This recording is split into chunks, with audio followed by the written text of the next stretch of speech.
Welcome back, first graders. It is so good to be here with you today. I'm really excited about the learning we're about to do. Before we get started, as always, please find a turn and talk partner. I'll be using Pinky today. And while you're finding your turn and talk partner, also make sure to go grab your notebook because we're going to be using it again today to do some more writing. So a notebook, something to write with, and your turn and talk partner. Go ahead.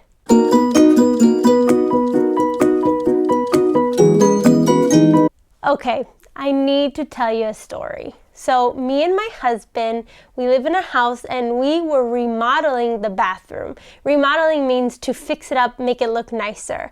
So we were learning to do a whole bunch of new things we have never ever done before. One of those new things was taking down the wall, throwing out the old wall and putting up a new wall. This was brand new for me. I'm a teacher. I don't know how to do that kind of stuff. So I had to do a lot of research. I watched a lot of videos, I read a lot of articles, but when the day came for me to try to patch the two parts of walls together, doing something called mudding, I thought I was ready. I gave it a try and, first graders, I did a terrible job. It was really bad. It was so bad I had to undo it and then I had to go watch some more videos and try again. I realized the reason it turned out so bad when I tried this new thing was because when I watched all those videos and I read all those articles, I wasn't being a critical thinker. I wasn't asking questions. I wasn't saying, okay, how long do I need to keep that there for? Or how many of these do I have to put on? And how much of this does go on there? I wasn't asking any of those questions. I was just listening, thinking I understood, but I didn't understand apparently. So the next time around, I was really sure to ask a lot of questions. And after I did that, friends, it turned out so much better. I was really proud of myself because I had kept a growth mindset and I knew mistakes were magical and I got way better at something that was new for me. I think that that's a really important story because that's just how it is when we are reading new texts and learning new things.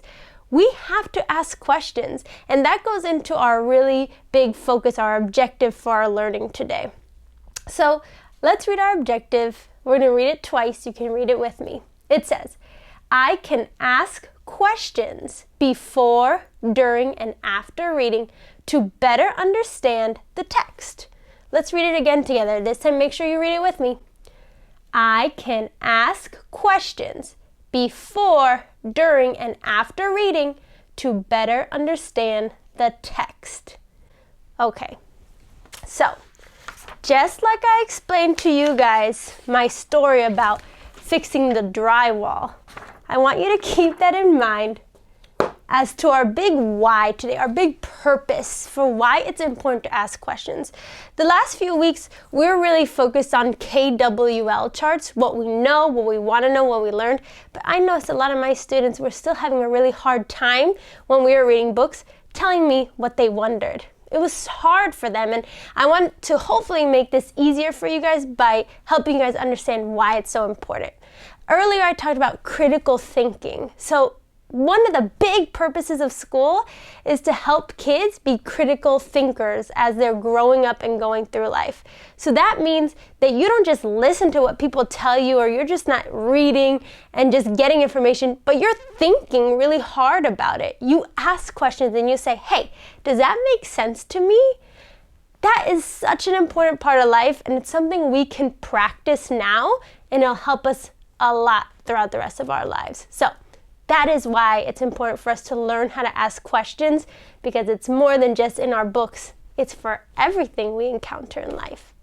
So take a look at this anchor chart. It says strong readers ask questions. Why? To better understand what you're reading and clear up confusion. When do we ask questions? Well, we ask before, during, and after reading, which I know you guys already know. We've been practicing that a lot. How do we do this? We have to first think of something you'd like to find an answer to. Now, a lot of times I encourage my students to think what you already know, that K part of the KWL chart, And when you found out what you already know, that can help you kind of jumpstart your question. You can say, I already know this. That makes me wonder this. So we'll practice that a little bit today. As you're reading, we don't just ask questions, we're also actively looking to find an answer using proof. So it might be text evidence, the pictures and the words straight from the book. It might be your background knowledge, what you already know might help you find an answer. And it might be an inference when you combine both the text evidence from the book and your background knowledge together, that can make an inference. So I'd like to say text evidence plus background knowledge equals an inference. We know about our question words, how, who, when, where, why, what. We can start our questions with any of those question words anytime you're asking questions. So what we're going to do now is introduce our new book. I have here my chart for asking questions today. And I'm going to be filling it out as we go, and you guys are actually going to be doing the same thing. So actually, before I show you the new book, I want you guys to grab your journals that you should have, and you're going to make a chart just like mine. So it says, great readers ask strong questions before reading, during reading, and after reading. So your chart's going to look like this. Have a space at the top for before, for during, and for after. Okay, go ahead.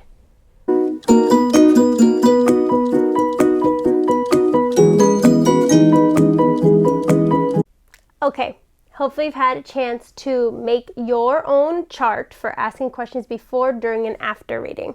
Now, I do want to remind us of our questioning rubric. So earlier in a few lessons ago, we've talked about our level 1, 2, 3, and 4 questions. And we know that those questions are weaker questions to stronger questions. And we're always aiming to ask stronger questions whenever possible, because that's going to help us even more with meeting our goal of better understanding our text. Another way I'd like to explain it to you, because sometimes our rubric might not be super clear, is to think about thin versus thick questions. So a thin question is a question that's really easy to find the answer to. It's not very strong, and it might not help you understand the book that much better. But a thick question is a really meaty question.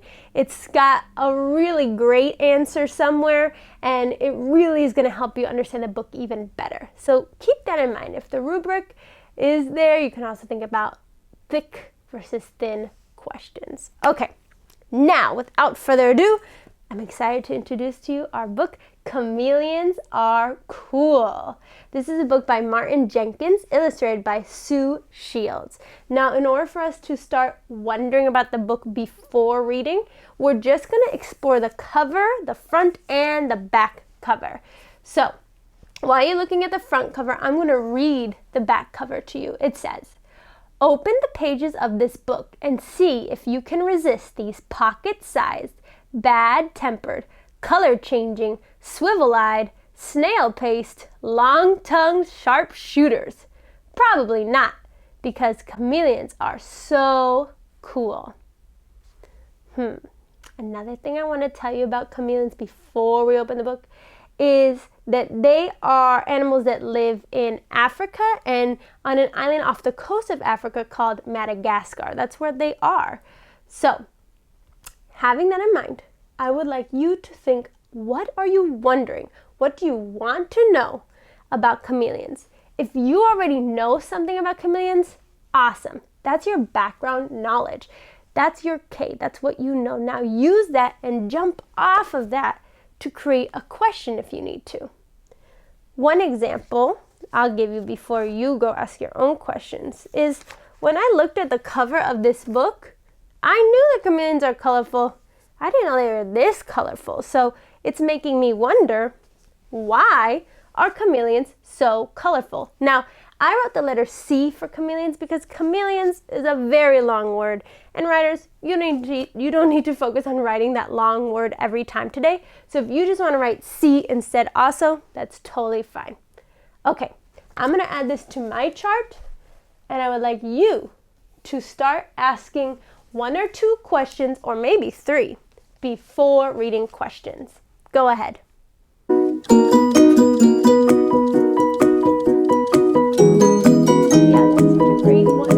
great question. Oh, you're back. Okay, so Pinky was telling me what she was wondering, and she actually was wondering this from looking at the back cover of the book. So in the back cover, we see a chameleon with a super long tongue eating a grasshopper.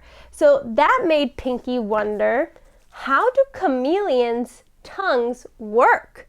She's really curious, which I think is a great question, because that looks like a very interesting kind of tongue. If it's so long, where does it go when it comes back in their mouth, and how does that work? I'm curious about that too.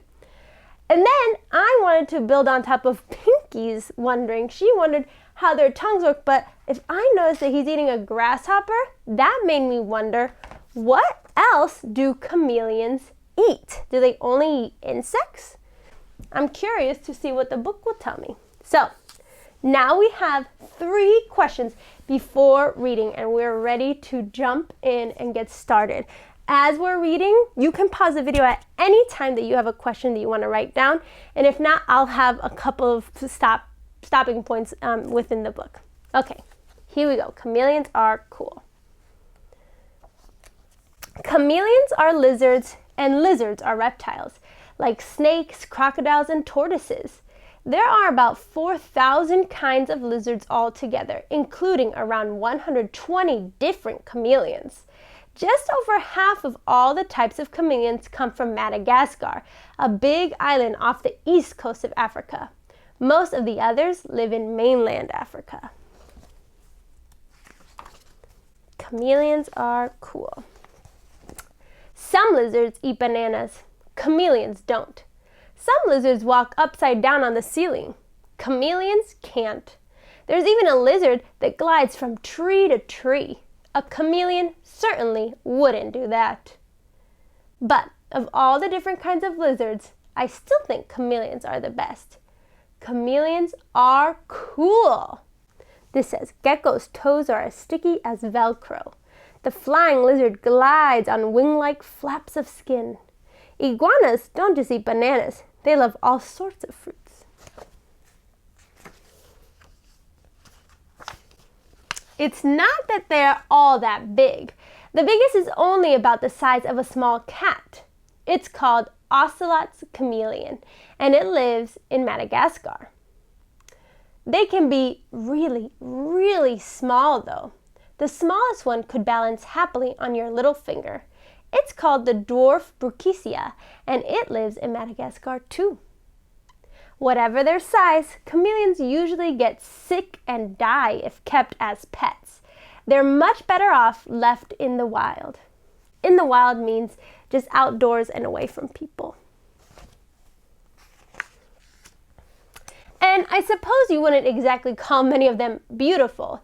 Their skin is wrinkly and bumpy, and they've got big bulgy eyes, while lots of them have the most ridiculous noses. I think it's their noses I like best. So over here it told us they have bulgy eyes. Bulgy means their eyes stick out. So you can notice from the pictures, their eyes are not in their heads like ours are. Their eyes come out of their heads. And you also heard them say they have the most ridiculous noses. Ridiculous is one of our vocab words for this week, and ridiculous just means very silly. So let's do a very silly face. You can do mine or do your own while we say ridiculous. Ready? Ridiculous! Okay, great job. That was very silly. So we're going to stop here for now, and we are going to think, what did we learn? Keep that in your mind. And what has that learning led you to wonder? What are you wondering now because of what we learned? I'm going to model one for you, and then maybe that will help you think of your own wondering. So I had learned that chameleons have really ridiculous noses, and that made me wonder if these noses are all so different and unique and so silly looking. Well, I wonder, how do chameleons use their noses? I want to know why they look like that. Why are they so special and unique? You go ahead and ask some wonderings now. You can ask one or more, thinking what you've learned and what it's making you wonder. Go ahead.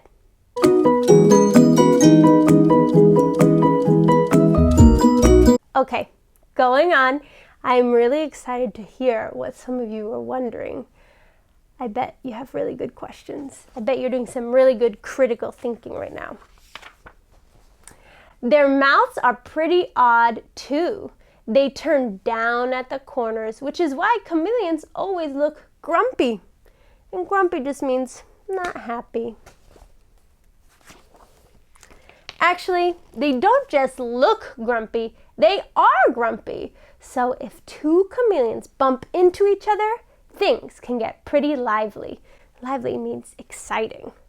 There's lots of puffing and hissing, and sometimes there's a real fight. And that's when chameleons do what they're most famous for. They change color.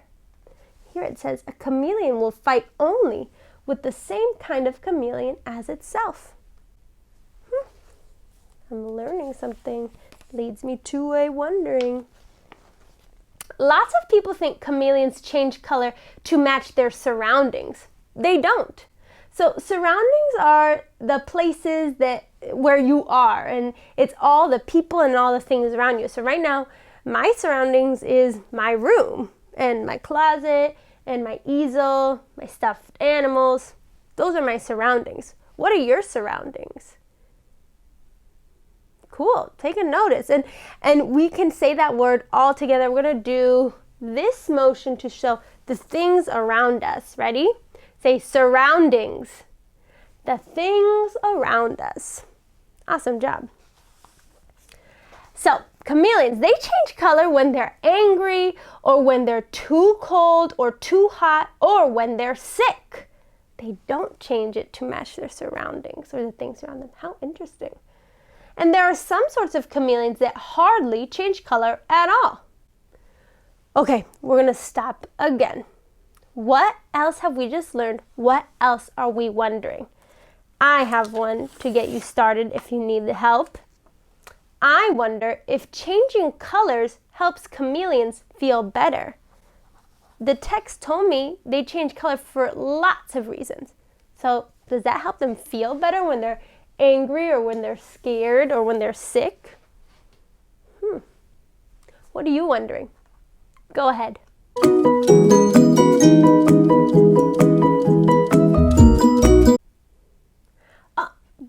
That is a great question.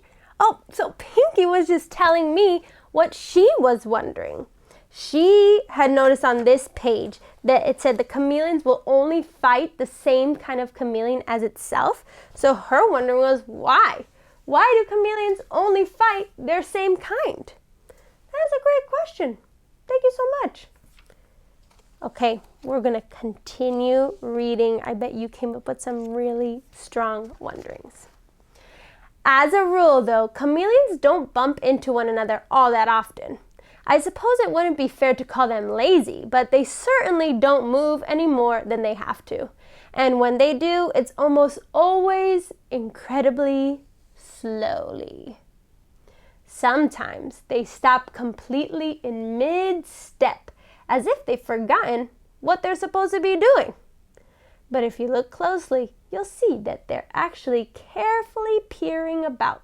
Peering just means they're looking around. A chameleon's feet are shaped like pincers for holding on to branches tightly. Let's turn our hands into pincers, like a crab. That's how they hold on to branches. Very cool. Maybe you can pretend to be a chameleon later, moving slowly. Now, peering about is something chameleons are rather good at. That's because their eyes can move separately from each other, unlike our eyes, which always move together. So, while one eye is looking back over the chameleon's shoulder, the other one is scanning the branches ahead. Scanning means it's looking at it carefully. Wow, this illustration really helps me understand how their eyes work. As soon as it spots something tasty, the chameleon fixes both eyes on its prey and begins to creep forward, even more slowly than usual. We know from science lessons that prey means an animal that is hunted by another for food. And the other week we had predator, and we also had prey. Nice job. Okay. Then, it opens its mouth, just a crack, and... Oh wait, let's read this before we flip the page and find out what's after that ellipses. Most of a chameleon's eye is covered in skin, like the rest of its body. There's a tiny peephole in the middle that the chameleon sees through. Okay, so back to the ellipses. Then it opens its mouth, just a crack, and...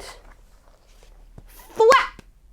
Out shoots this amazingly long tongue with a sticky tip at the end, like a piece of well-chewed chewing gum. Wow. Chameleons feed on all sorts of creepy crawlies. The big ones also eat small birds, mice, and even other chameleons. Oh my gosh, that's answering one of my questions from before reading. What else do chameleons eat? Birds, mice, and other chameleons. What? Wow. Also, creepy crawlies is just slang for insects. So they also eat insects. Then the tongue flies back, and there's a lot of chomping and chewing and perhaps a few bits of insect-like fluttering to the ground. And after that, the chameleon just sits there for an hour or two, doing nothing very much at all, looking quite exhausted and still grumpy after all that hard work. So chomping, we know, means big noisy bites. And it also says most lizards gulp their food down without chewing it, but chameleons grind everything up thoroughly. And grind means to chew also.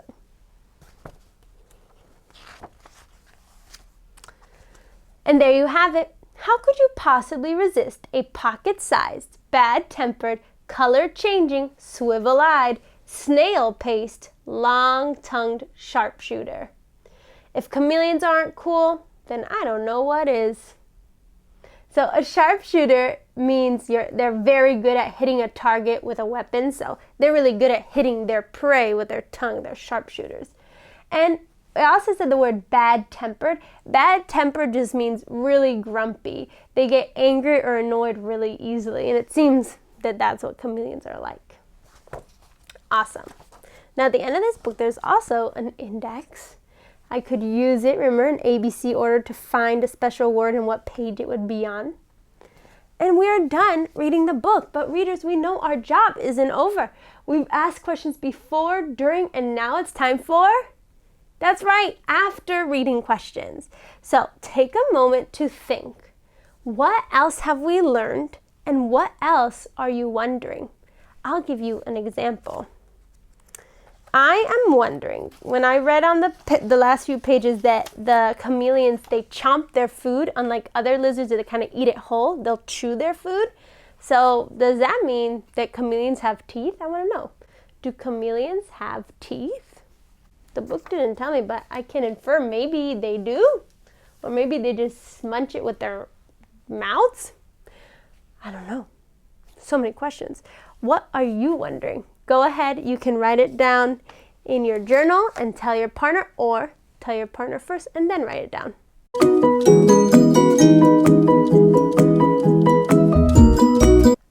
Oh my God, yes, very emotional about this book, and it is an exciting book. I agree.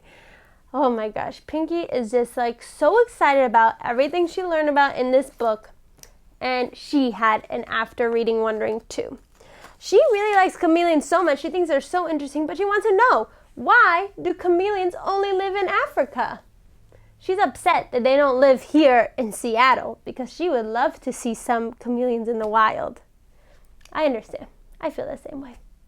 And then one more after reading question we had, I wonder if it's the same as yours, is how and where do chameleons sleep? The book didn't tell me anything about how they sleep. I could infer or make a smart guess and think maybe they sleep on trees just holding tight. But I wonder if they're like dolphins who sleep with one eye open or turn off half their brain only. I don't know. I'm so curious. Okay, I cannot wait to hear about the things you wondered about this text, Chameleons Are Cool.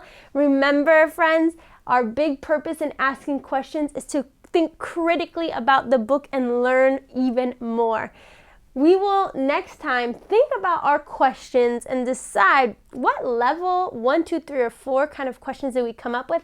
And also, are they thick questions, really meaty ones, or are they thin, maybe too easy to answer? So let's take a look at our objective one more time and see how we did today. I can ask questions before, during, and after reading to better understand the text. I think you definitely did that. We asked a lot of questions today.